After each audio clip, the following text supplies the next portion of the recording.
एक और मोहब्बत का इजहार, दूसरी ओर आस्था का अभिमान। कानपुर से शुरू हुआ आई लव मोहम्मद का पैगाम अब मध्य प्रदेश के उज्जैन तक पहुंच चुका है। पोस्टर लगे, नारे लगे, सोशल मीडिया पर लहर चल पड़ी। किसी के लिए इबादत का तरीका था, किसी के लिए प्रचार का, और कुछ के लिए बहस की एक और वजह। और फिर जवाब आया आई लव महाकाल के नारे के रूप में। गरबा महोत्सव में उठी महाकाल के जयकारों की गूंज, भक्ति में डूबा चेहरा, आस्था से सराबोर माहौल। यह सिर्फ विरोध नहीं था, ये भी प्रेम का इजहार था, लेकिन एक अलग भाषा में, अलग अंदाज में। सवाल उठता है, क्या ये प्रेम अब पहचान की लड़ाई बन चुका है? क्या भगवान को पोस्टरों और नारों में बांटना शुरू कर दिया गया है? क्यों हर धार्मिक अभिव्यक्ति पर अब राजनीतिक चश्मा लग चुका है?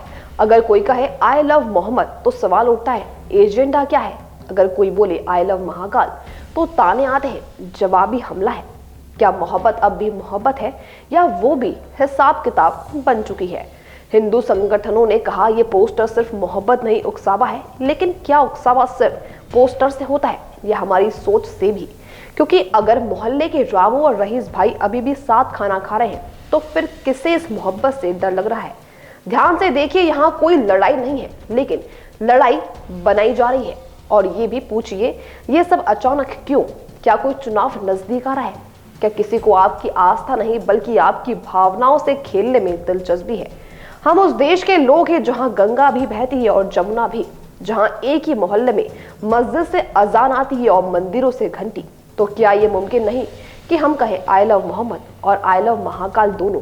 क्योंकि दोनों सिखाते प्रेम, करुणा और शांति। धर्म का मतलब सिर्फ भगवान से मोहब्बत नहीं होता, बल्कि उसके बनाए हर इंसान से भी मोहब्बत होती है। आज जरूरत है नारों की नहीं, समझदारी की, पोस्टरों की नहीं, इंसानियत की। क्योंकि इस देश में आई लव मोहम्मद कहने का भी हक है और आई लव महाकाल कहने का भी।